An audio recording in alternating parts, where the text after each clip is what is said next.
ازيكم يا شباب عاملين ايه؟ اتمنى تكونوا كويسين. فيديو النهارده مهم جدا لانه ببساطه شديده جدا بنتكلم عن مسار تعلم اليو اكس يو اي ديزاين. والمسار ده يعني هو كوليكشن كبيره قوي من المصادر، والمسار موضح انت ازاي تبدا بايه، ايه اللي انت محتاجه. مش بس انك تتعلم اليو اكس يو اي ديزاين، لكن كمان لو انت عايز مثلا تبقى فريلانسر، ايه الكتب اللي انت ممكن تحتاج تكون برضو محتاج تقراها عشان الشغل، ايه كمان البودكاست اللي انت ممكن تسمعها، ايه الادوات اللي انت محتاجها في الشغل بتاعك. لو انت مثلا ان شاء الله تشتغل مع شركه بتستخدم تريلو او جيرا او نوشن او ما الى ذلك، برضو ايه الذكاء الاصطناعي اللي انت محتاج تستخدمه، وحاجات تانية كتير جدا. ايه كمان القنوات اللي انت محتاج اصلا تتفرج عليها غير قناتي، وحاجات عشان برضو تساعدك. وكمان يعني بصراحه موال كبير قوي، يعني انا كده بصراحه مجمعها لكم كلها هنا في ليست. كل ده انا هسيبه عندك في لينك في الديسكربشن.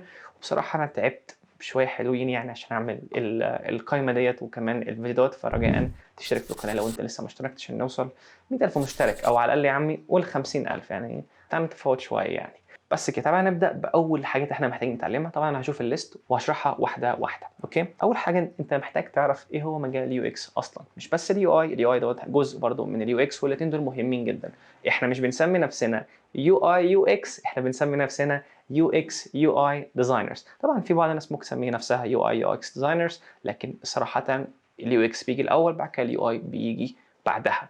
ده لانه مفيش منتج حد بيفكر انه يصممه الا لما يكون ورا فكره وبيحل مشكله المستخدمين وحاجات تانية كتير جدا، وده كله بيبقى تحت مسمى اليو اكس. فانت الاول لازم تعرف ايه الفرق او ايه هو اصلا اليو اكس اي ديزاين. فانا هكون برضو سايب لك فيديو في الديسكربشن انا كنت بتكلم فيه عن ايه هو المجال دوت اصلا، هيساعدك انك تعرف حاجات كتير جدا عن المجال قبل ما انت حتى تخش على قائمه وتعرف انت محتاج تتفرج على ايه ولا تعمل ايه ولا تدور على ايه وهكذا. تاني حاجه معانا بقى يا سيدي في اليو اكس عشان تتعلم الحاجات دي، انت محتاج اول حاجه تعرف البرنسبلز او الاساسيات بتاعه اليو اكس. زي مثلا التصميم اللي هو مركز جدا على المستخدم او اليوزر سنتريد ديزاين. احنا بنصمم منتج كله بيفكر في المستخدم، حلوله ومشاكله، وفي نفس الوقت في البيزنس طبعا وكمان في الديفلوبمنت والحاجات دي كلها. لكن الهدف الاساسي ان المنتج ده ينجح هو ان احنا نطلع مشكله نعمل لها حل، وتكون المشكله دي في فئه كبيره جدا من المستخدمين فعليا يعني بيواجهوها محتاجين الحل دوت. فاحنا دايما واحنا بنصمم بنفكر في المستخدمين بشكل كبير جدا. فانت لازم تقرا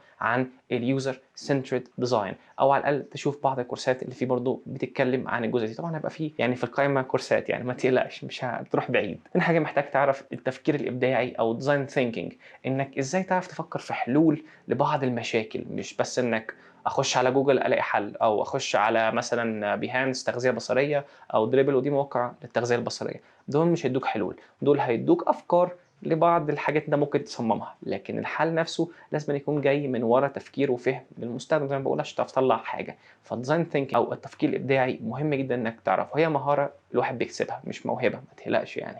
تمام، بعد كده بقى عندنا الاكسسبيليتي والانكلوسيفيتي. الاكسسبيليتي والانكلوسيفيتي دور مهم جدا الاثنين دول. ليه؟ لان انت لما تيجي تصمم منتج، يعني كمثال ايهاب بيلبس نظاره، فليه؟ ده وراها قصه طبعا. ممكن يكون عنده ستيجماتيزم، ممكن يكون عنده بعض يعني نقط كده معينه، مرض او حاجه في عينيه. فانت متاكد ان ايهاب دوت واحد من الكور يوزرز اللي هيستخدموا او يعني المستخدمين الاساسيين اللي هيستخدموا المنتج بتاعك.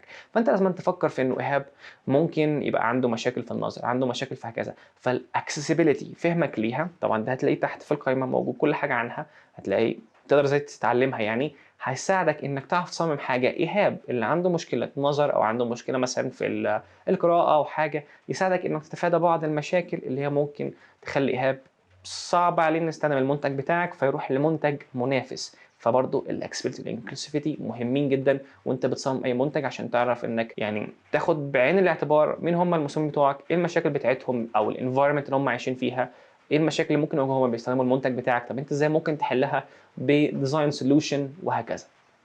طيب، بعد كده بقى عندك الريسيرش. بقى الريسيرش ده حاجه مهمه جدا. عندك في الريسيرش انواع كتيره جدا، تمام، وانا بصراحه بنصحك انك تتعلم كل حاجه في الريسيرش تقدر تتعلمها. بس اهم حاجه مش اللي هو ايه اتعلم ديت واخش على حاجه ثانيه اتعلمها على طول، لا انت لازم تتعلم الحاجه دي.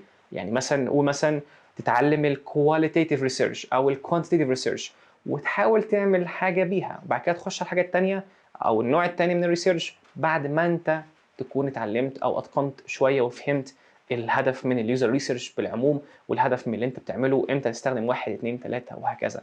فانت برضو محتاج تتعلم يوزر ريسيرش وكمان يوزابيلتي تيستنج. ما انت خلاص عملت ريسيرش، فهمت المستخدمين او فهمت شويه حلوين عليهم، بقى عندك بعض الاسامبشنز او التخمينات او بعض الافكار الجهنميه اللطيفه لبعض الحلول للمستخدمين، فانت طلعت بيها. دلوقتي خلاص بقى عندك منتج عايز تجربه، هنا بقى يجي دور انك تتعلم حاجه اسمها يوزابيلتي تيستنج، انك تجرب المنتج دوت مع فئه من المستخدمين بتوعك او مع المستخدمين بالعموم. فانت لازم كمان تتعلم اليوزابيلتي تيستنج.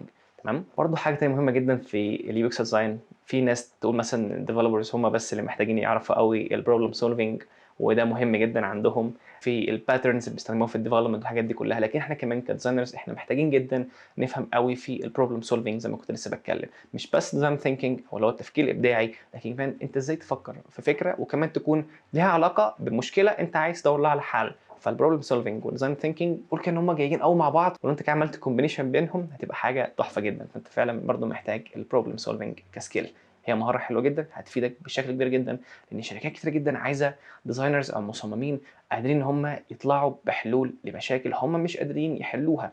مش معنى ان انت هتبقى البطل دايما، لان دايما انت بتشتغل مع فريق، فانت لازم تكون تيم بلاير، يعني واحد بيشتغل مع فريق ومش بس بياخد كل الثانكس يعني ليه هو، لكن التيم كله. لكن انت لازم كمان تكون عندك المهاره دي عشان هتساعدهم وهتساعدك. برضو محتاج تعرف في الانفورميشن اركتكتشر، دي مهمه جدا بشكل مش طبيعي. هتلاقي برضو في ريسورس كتير جدا تحت برضه هتفيدك يعني. بعد كده بقى البيزنس والاستراتيجي، انك تكون فاهمهم. ليه البيزنس والاستراتيجي؟ انا محتاج افهم ايه في البيزنس؟ بشكل كبير جدا احنا بنسمي نفسنا يو اكس اي ديزاينرز، بس مش بس احنا لينا علاقه بالمستخدمين وان احنا ندافع عنهم ونبقى يعني بنتكلم عنهم طول الوقت في الشركه، لكن كمان احنا لازم واحنا بنتكلم عن المستخدمين دول نكون فاهمين البيزنس بتاعنا والاستراتيجيز وكل الحاجات اللي ممكن تكون الشركه بتوجه ليها او بتعملها بالفعل وهكذا.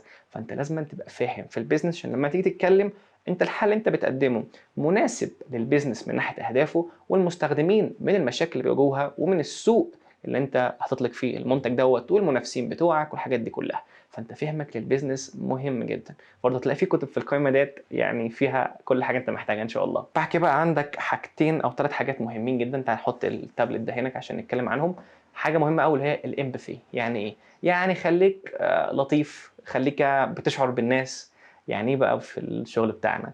ببساطه شديده جدا ان انت تكون بتتعاطف مع اليوزر، مش بتاخده كده تحت ايدك وانت عامل ايه والكلام ده، لكن المشاكل بتاعتهم هي فعليا مهمه جدا لينا، وبناء عليها احنا بنطلع حلول بنكسب من وراها فلوس، او الشركه بتكسب من وراها فلوس وبناخد مرتبنا، او احنا بنطلع منتج خاص بينا وبيكبر في السوق بناخد السوق وهكذا.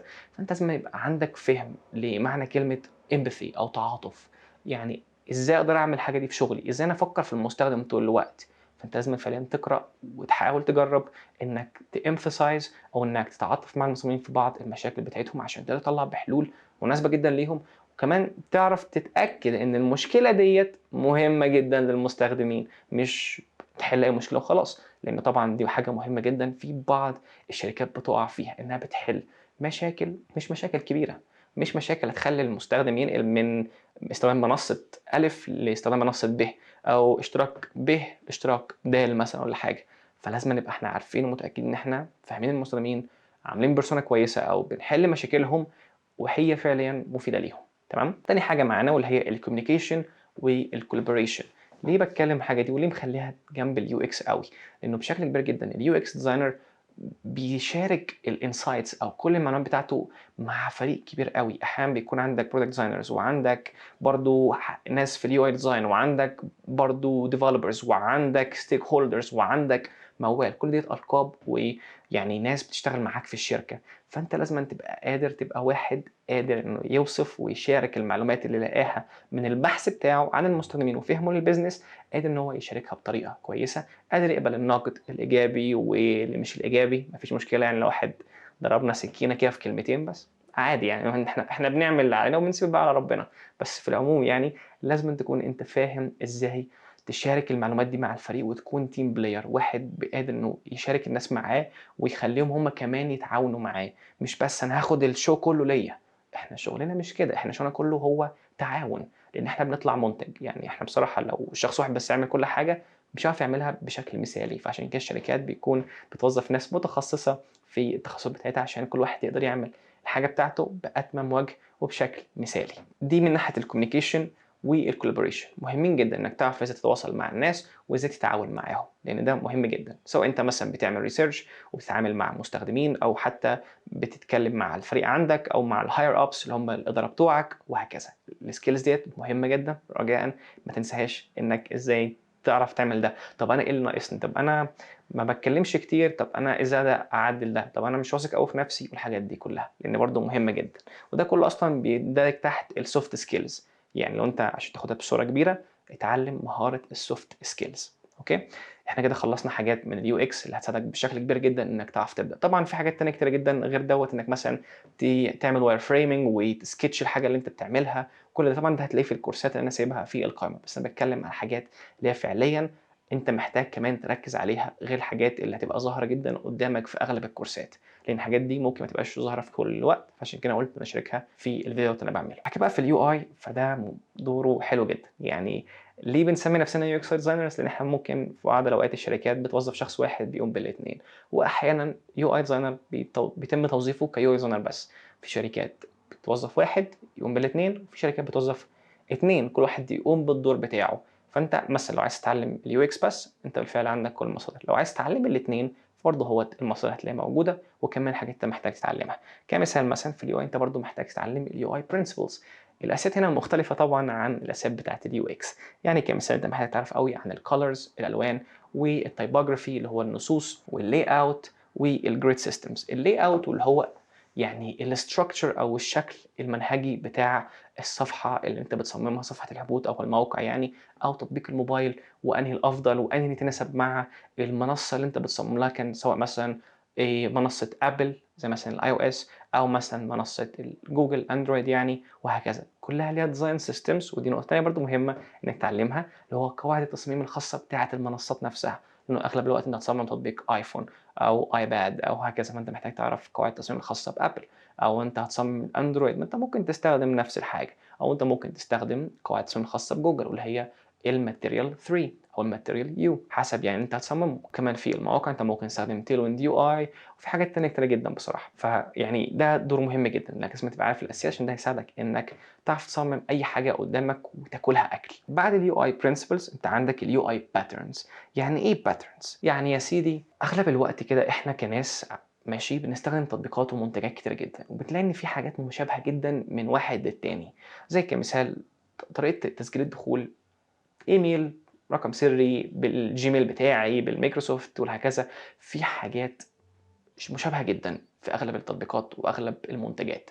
هنا في patterns فيها، وهنا كمان في حاجة اسمها mental model هتلاقيها كمان في الUX. ولمّا تيجي تشوف الكورسات اللي هتلاقيها في المسار يعني، هتلاقي إنها بتتكلم عن الموضوع دوّة.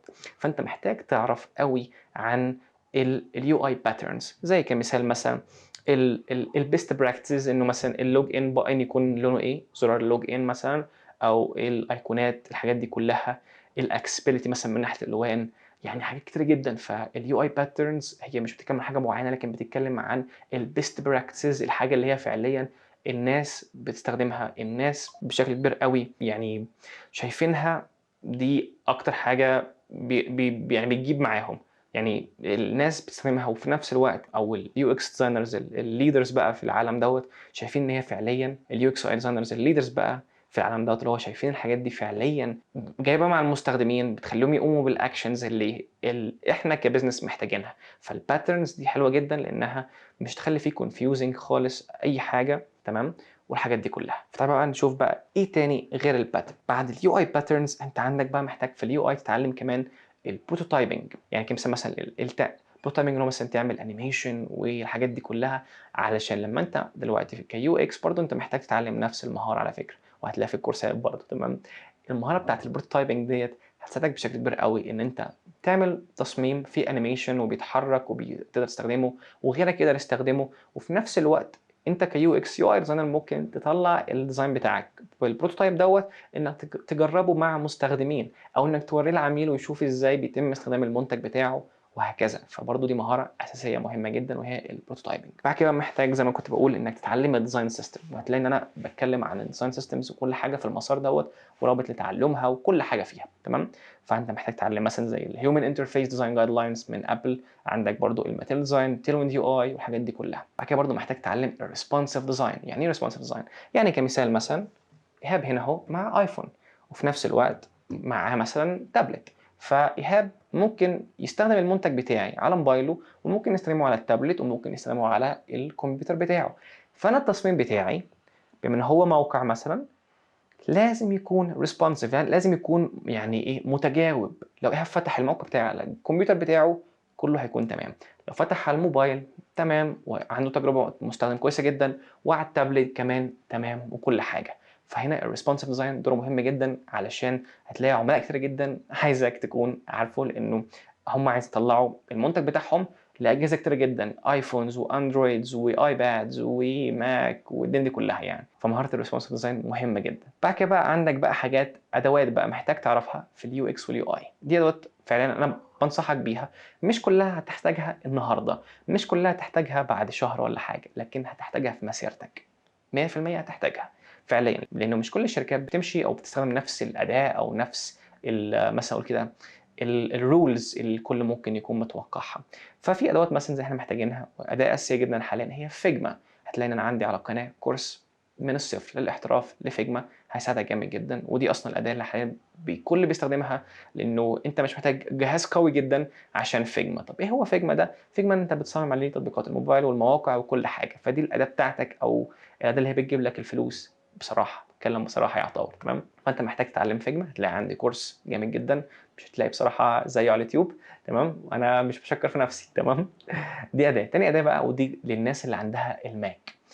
اغلب الشركات في الوقت الحالي بتستخدم فيجما، ولسه في شركات علشان البرايفسي او الخصوصيه بتاعتهم بيستخدموا اداه اسمها سكتش، تمام؟ سكتش دي اداه برضه زي فيجما لكن مخصصه للماك بس، الله اعلم امتى هيطلقوها للويندوز مش عارف، بس لو انت عندك ماك انصحك تستخدمها وتتعلمها. لكن في الوقت الحالي فيجما هي اكتر اداه مستوليه على السوق بشكل مش طبيعي، تمام؟ بعد كده عندك بقى ادوات تانية زي ميرو.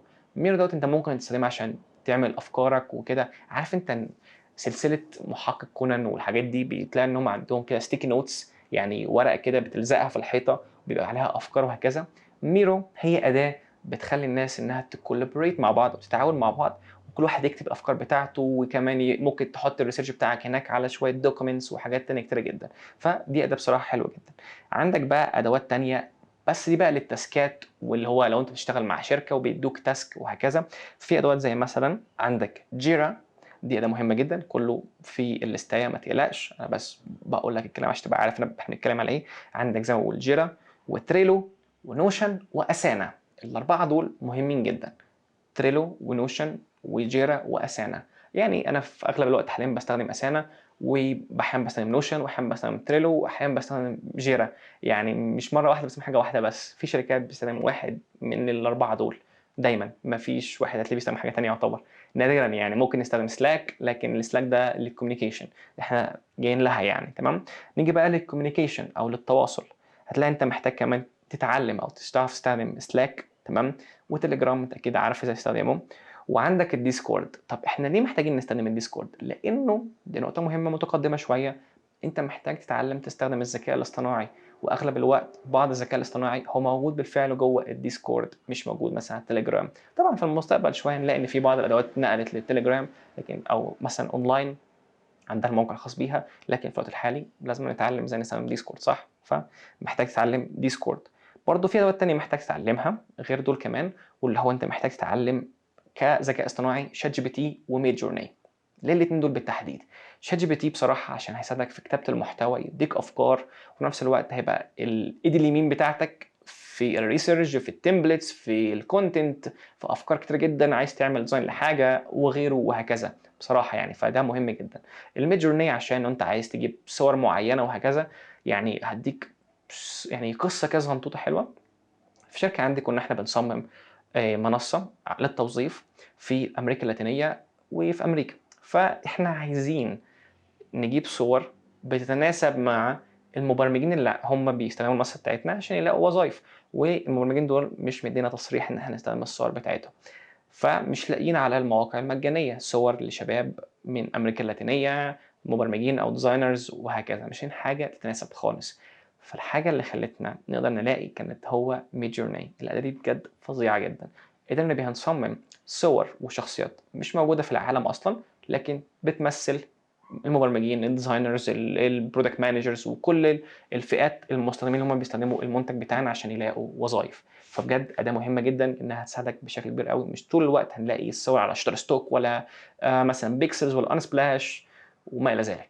فدي أداة مهمة جدا كذكاء اصطناعي. وأنت بقى كيو اكس ديزاينرز برضه محتاج تعرف تستخدم مايكروسوفت كلاريتي وهوجار، وفي نفس الوقت ميكس بانل وهكذا. ليه انت محتاج تعرف على الادوات ديت؟ الادوات دي هتساعدك بشكل كبير قوي انك تعرف انك تتراك او تراقب او تشوف الاكتيفيتيز بتاعت اليوزرز بتاعتك على المنتج اللي انت حاليا بتاعك موجود في السوق. ليه انت محتاج تعرف حاجه زي كده؟ لانه بناء عليها بتقدر تطلع مشاكل في تجربه المستخدم بتاعتهم، مشاكل في المنتج، وفي نفس الوقت حلول ليها بناء على اللي هم بيعملوه. هم ازاي اصلا بيوصلوا للحل؟ ما هتلاقي ان هو بيلاقي طريقه في المنتج بتاعك، فانت ليه ما تسهلهاش؟ فعشان تعرف كل الكلام دوت استخدم ادوات تقدر انها تصور فيديوهات لطريقه ان هو مثلا ازاي بيستخدم الموبايل بتاعه وهو في المنتج نفسه بتاعك. الحاجات دي كلها مش وحشه ومش غلط، هو بالعكس ده تمام، ده اكتر حاجه انت ممكن تساعد بيها المستخدم انه يقدر يستخدم المنتج بتاعك بطريقه كويسه وهكذا. تمام، بعد ما احنا خلصنا كل الادوات اللي انت محتاج تعرفها كيو اكس ديزاينر اللي هتفيدك، ممكن مش النهارده لكن بكره، ولو مش بكره فبعده، وانت عارف لو مش بعده بعده يعني تمام. اول حاجه محتاج تبقى عارفها وهو الديزاين سبرنتس وكمان الاجايل. الاثنين دول مهمين جدا جدا جدا، انها قواعد اساسيه الشركات بتمشي عليها.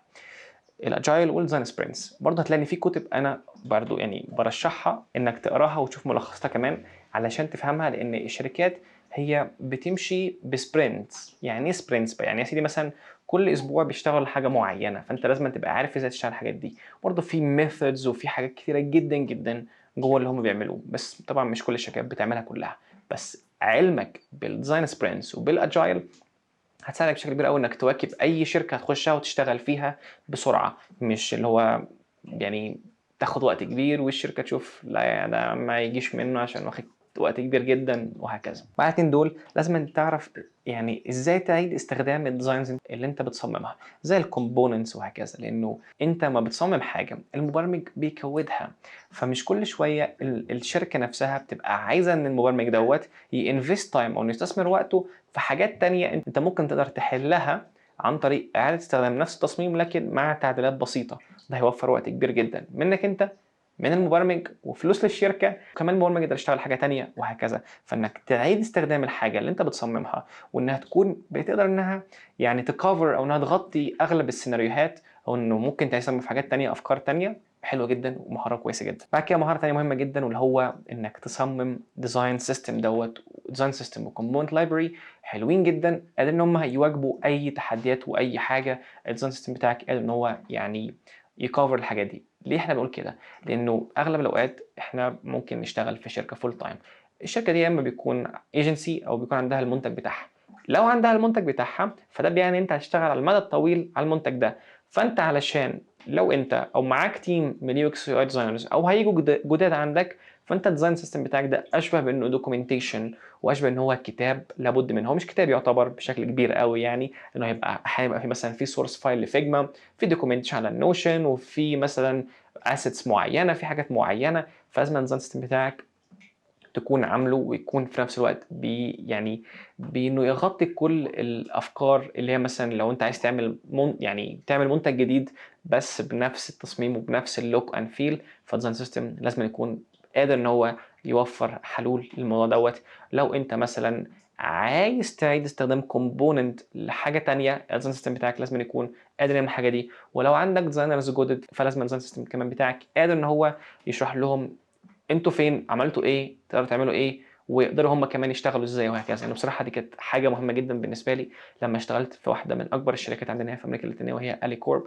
الشركه دي كان عندها ديزاين سيستم فظيع بالمعنى الحرفي، كل حاجه موجوده، قادر نعمل كل حاجه، بس محتاج اشوف التاسك نفسها على مثلا اسانا او جيرا، وبعدها اخش أنا عارف أنا هابدأ منين، عارف مثلًا الtypography الألوان الillustrations، عارف الcomponents بتاعتنا فين، قادر إن أنا أجيبها واستخدمها في أغلب التاسكات أو في الtask نفسها اللي أنا باحاول إن أنا أعملها. فبجد الdesign system مهم جدًا ولازمًا تبقى قادر إنك تتعلمه، لإنه هيفيدك في المشاريع اللي هي طويلة الأمد، مشروع شهرين، 3، 4 شهور، حاجة خفيفة وأنت بس تشتغل عليه ما حدش تاني، مش محتاج يعتبر design system. برضه كUX designer محتاج تبقى فاهم في الpsychology. ليه محتاجين نفهم في الpsychology؟ ليه إيهاب أنت بتقول حاجة مش كل الناس بتقول عليها؟ لإنه بشكل بصراحة صريح جدًا، إحنا كUX designers إحنا في أغلب الوقت بنفكّر في المستخدمين، بنفكّر في الbehavior بتاعهم والactions اللي هم ياخدوها وحلول ليهم والحاجات دي كلّها. ففهمك شوية للpsychology اللي ليها علاقة بالمجال بتاعنا هتفيدك بشكل كبير أوي إنك توصل لlevel تاني، وفي نفس الوقت تقدر إنك تقدّم حلول فيها أفكار كويسة جدًا، فيها حاجات مفيدة جدًا، جدًا للمستخدمين وللbusiness. فبجد أنا بانصحك جدًا إنك تبقى عارف أوي في الpsychology والbehavior عشان تبقى جامد أوي في الuser experience design. بعد كده بقى حاجة تانية مهمة واللي هو أغلب الناس مش هتبقى عاجباها أوي، واللي هو إنك تبقى عارف أوي الbasics بتاعة الfront end development. ليه أنا باقول حاجة زي كده؟ لإنه إحنا بشكل كبير أوي بنشتغل مع مبرمجين طول الوقت، فإحنا بما إننا بنشتغل مع مبرمجين أنا عايز أعرف حدود المبرمج بتاعي وإمكانياته وإمكانيات التكنولوجي اللي إحنا بنستخدمها عندنا في الشركة. هل إحنا مثلًا بنستخدم جافا سكريبت؟ طب إيه كمان معاها؟ إيه المكتبة أو إيه الlibrary أو غيره اللي إحنا بنشتغل معاه؟ إيه الframework وهكذا.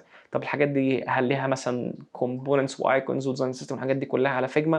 طب ما أنا ممكن أستخدمها عشان أوفّر عليهم وقت وهكذا. فافهمك شوية في الbasics، مش لازمًا تروح أوي يعتبر كده إنك تتعلم وتصمم وتكود لوحدك، لأ إنك بس تبقى عارف شوية في الHTML والCSS وشوية في الJavaScript أو على الأقل في المكاتب بتاعتها تبقى أنت عندك فكرة عنها، مش تكتب كود هيساعدك بشكل كبير. هي حاجة plus، هي optional، مش أنا باقول لك إنك تتعلمها بشكل أساسي، بس هي فعلًا هتفيدك بصراحة. بعد كده بقى نخش على المصادر بقى. أنا كده خلاص خلّصت الحاجات كلها اللي أنت محتاج تتعلمها. أنا عارف إن أنا وجعت دماغك، بس فعليًا كل الحاجات دي فعليًا يعني للإفادة، أنت هتستفاد بيها جدًا، جدًا. لو ما استفدتش بيها النهارده هتستفاد بيها بكرة، ولو ما استفدتش بكرة فأنت عارف هتستفاد بيها إمتى، تمام؟ بعد كده نيجي بقى شوية كُتب حلوة للUI أنا ممكن أرشّحها لك، وهتلاقي أنا إن شاء الله عملت يعني شوية ملخصات قبل كده لكُتب، وهاعمل ملخص لكتاب refactoring UI، وده أصلًا أول كتاب أنا بارشّحه. بس الكتاب دوّة يعني تقدر تقول إن هو كده موجّه شوية للdevelopers. ليه للdevelopers؟ لإنه بيستخدم بعض الأوقات إيحاءات أو يعني كلام بيفهموا الdevelopers اللي هم فاهمين شوية في الCSS، يعني للaligning وللshadows وللألوان والحاجات دي كلها بيتكلم عن النقطة دي. لكن غير الألوان اللي هو مثلًا يعني الhex code والحاجات دي، غير الحاجات دي هو فعليًا مفيد بشكل مش طبيعي أوي لينا إحنا كUX UI designers كمان. وهتلاقينا أصلًا أغلب الأوقات حاليًا في نوع جديد من الناس بدأوا يظهروا اللي هو الsolo founders، أو هي الناس عاملة شركة لوحدها، عاملة منتج بنفسها. الناس ديّة الكتاب ده فعلًا فادها جامد أوي في الUX والUI، وفي نفس الوقت الكتاب ده فادها جدًا في الUI بصراحة، لإنه قدروا بيه إن هم يتعلموا حاجات كتيرة جدًا الUX والUI designers بيفكروا فيها ويفهموها، وكمان كbest practices. فأنا أنصحك بيه سواء أنت كنت مبرمج أو مش مبرمج، فعلًا الكتاب ده مفيد جدًا، تمام؟ وهتلاقيني أنا برضه يعني هاسيب كل حاجة في المسار حتى اللينكات وكله، فأنت مش محتاج تروح تبحث على حاجة خالص، يعني ما تقلقش يعني. بعد كده عندك كتاب تاني واللي هو practical UI. الاتنين دول شبيهين جدًا ببعض، لكن كل واحد فيهم تحس إنه فيه إيه التاست بتاعته أو الطعم بتاعه، وفعلًا مفيدين جدًا بشكل مش طبيعي. لأن practical UI برضه بيديك أمثلة زي مثلًا refactoring UI، لكن في نفس الوقت بيتكلم بشكل كبير معمق شوية. الاتنين دول هيساعدوك، يعني باتكلم حاليًا أهوّة، الاتنين دول هيساعدوك بشكل قوي في الdesign system والألوان والtypography والspacing وبعض الtips والtricks إزاي تقدر تعمل حاجة معينة لو واجهت مشكلة مثلًا مع الصور أو واجهت مشكلة مثلًا مع الborders، وإزاي تقدر إنك تعمل double shadows وحاجات تانية كتيرة جدًا. بصراحة يعني هم جامدين أوي فيها. تالت كتاب معايا بقى، أنا خلصت الكتابين اللي هم refactoring UI وpractical UI، دول هيساعدوك أوي للويب، تصميم المواقع. بقى الكتاب الأخير بقى دوّة الUI اللي بانصح بيه، واللي هو للأندرويد والiOS، هيساعدك بشكل كبير أوي إنك تفهم قواعد التصميم الخاصة بيهم. هو اسمه The Design Manual في للiOS والأندرويد وكمان ده واحد اسمه UI Adrian، هو UI ده اسم المجال بس هو اسمه Adrian يعني عامل الكتاب دوّة. هاسيب برضه الرابط بتاعه. بعد كده بقى في كتب تانية كتيرة جدًا بصراحة أنا بانصح بيها، وهتلاقيني عاملها يعني بشكل كده إيه، يعني ليستة كده، يعني مثلًا UX for beginners، the design of everyday things، وحاجات تانية كتيرة جدًا بصراحة. فأنا مش هاروح لك للقايمة كلها، لكن كل الكتب دي أنا بصراحة حاططها لك بناءً على المسار اللي أنا حاطّه، وكمان الحاجات اللي أنت محتاج تتعلمها، تمام؟ ده كان من ناحية الكتب. تعالَ بقى نخش للمصادر اللي أنا كمان بانصح بيها ككورسات. أول كورس أنا أقدر أنصح بيه جامد أوي وهو كورسات جوجل. ليه أنا بانصح بيها؟ لإنها 7 كورسات في بعض كده ومفيدين جدًا، جدًا، جدًا، لإنه بيودّيك من الصفر لواحد فاهم فعليًا وقادر يفهم أوي، ويمكن أغلب الوقت الحاجات اللي هم هيقولوها هتلاقيها أنت أصلًا في الكتب اللي أنا كنت رشحتها، فأنت ممكن تقرا الكتب أو إنك تاخد الكورس، وفي نفس الوقت أنت ممكن تعمل الاتنين وأنت كده يعني تبقى أحسن بكتير. فده أول كورس بارشحه. برضه تلاقيني عندي فيديو على القناة باعلّمك إزاي تاخد الكورسات دي ببلاش، يعني مش ببلاش. تاني كورس برضه بارشّح بيه للUX وهو برضه كورسات كتيرة جدًا من منصة اسمها Interaction Design Foundation. دي أنا ذاكرت فيها لإن وقتها ما كانش يعني في كورسات من جوجل، فبجد جامدة جدًا إن في كورسات من الbeginner للadvanced. كورسات جوجل حلوة جدًا، لكن كورسات Interaction Design Foundation كتيرة جدًا ومعمّقة في مجالات وأنواع مختلفة أوي. الفرق ما بين الاتنين إنه الInteraction Design Foundation ممكن تقول إن هي مش متفاعلة أوي وinteractive أوي كده زي كورسات جوجل بصراحة يعني، تمام. تالت حاجة بقى للمصريين واللي هي كورسات الUX بس من الITI. دي بصراحة كورسات حلوة جدًا هتساعدك في الUX. بعد كده عندك كورس تاني برضه يعني غالية حبة أو غالية سيكا، مثلًا من Udacity الUX Nano Degree. بعد كده بقى حاجات أغلى في الأسعار وهو مثلًا Career Foundry وNNG UX كورس. أنا ممكن ما أنصحش أوي بكورسات NNG وCareer Foundry في الوقت الحالي إلا لما أنت تكون دخلت المجال، بدأ عندك شغل وأنت عايز تطوّر نفسك أوي، فأنت تروح تاخد كورسات فيها شهادات معتمدة جامدة جدًا من NNG أو Career Foundry. بس Career Foundry بصراحة ما سمعتش كتير جدًا الناس بتاخد منها كورسات، لكن فعليًا لمّا أنا كنت قاعد باشوف المسارات بتاعتهم لقيت إنها فعلًا مفيدة جدًا. غير كده الInteraction Design Foundation والITI للمصريين وكورسات جوجل حلوين جدًا، جدًا، حتى إن شهادة جوجل كويسة وشهادات الInteraction Design Foundation مُعتمد بيها في بعض الشركات. لكن في المجال بتاعنا أنا دايمًا باقولها بصراحة، أنت مش محتاج شهادة، أنت محتاج خبرة ومحتاج إنك تعرف تبدع وتطلّع قيمة باللي أنت بتعمله، لإن إحنا في الآخر إحنا بندّي قيمة للمستخدمين وللbusiness. بناءً على دوّة الناس بتيجي تشغّلنا أو تجيب لنا مشاريع، تمام. بعد كده هتلاقي إن أنت عندك بقى في نفس الlist مصادر لقراءة عن الdesign system الخاصة بقواعد التصميم لشركات مثلًا ومنصاتها زي مثلًا Apple، وعندك كمان للweb زي ما كنت لسه باتكلم عندك Tailwind UI وعندك Spotify Design System وعندك Atlassian وعندك كمان حاجات تانية، وعندك كمان للديسكتوب لو أنت عايز تصمم للديسكتوب. وبصراحة هتلاقي إن أنت عندك كمان بودكاست وحاجات تانية كتيرة جدًا، غير برضه مصادر لتعلم الfreelancing. ده حاجة مهمة جدًا. هتلاقي الكورس بتاعي في الfreelancing أنا حاطه أول حاجة عشان بصراحة يعني أنا باتكلم فيه بكل صراحة وشفافية عن إزاي أنا باجيب شغل والأسعار والحاجات دي كلها وإزاي باقدّم وهكذا. فبجد أنا شايف إنه هيفيدك أوي وكله ببلاش. يعني كل الكورسات اللي أنا حاططها بتاعة الfreelancing دي بصراحة أنا حاططها كلها ببلاش يعتبر، وقنوات كمان تتابعها. بعد كده عندك مواقع تقرأ منها مقالات، عندك زي مثلًا موقع medium، موقع envision، وموقع UX magazine، وكمان NNG عندها برضه مقالات تقدر إنك تقراها. وبرضه عندك بقى مصادر لتعلم شوية وفيها حاجات للdesign system زي مثلًا design system guide وdesign system repo. وبعد كده بقى عندك كورس من فيجما نفسها يعني crash course كده introduction خاصة بتعلم الdesign system منهم هم، تمام. بعد كده عندك آخر حاجتين والله أوعدك آخر حاجتين ماشي، جروبين أنا بانصحك إنك تخشهم، واحد على الفيسبوك والتاني على التليجرام ماشي. جروب الفيسبوك هو جروب اسمه UX هوية.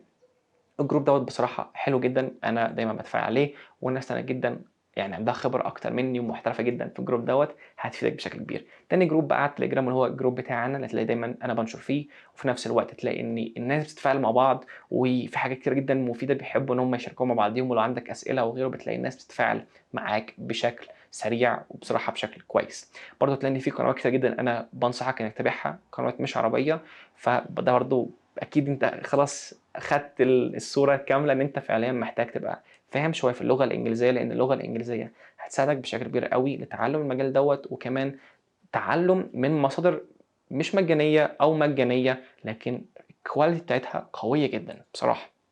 وفي نفس الوقت هتساعدك بشكل كبير أوي إنه أنت تفتح لنفسك أسواق جديدة تشتغل فيها، مش بس السوق المصري أو العربي، لكن أسواق بدول تانية كتيرة جدًا من بيتك. ودي بصراحة حاجة كلنا بيطمح ليها وبيتأمل إنه يجيبها أو يعملها على طول، صح؟ فأنا أنصحك بشكل كبير أوي إنك تطور من لغتك مش بس عشان نفسك لكن كمان علشان الشغل وعشان حاجات تانية كتيرة.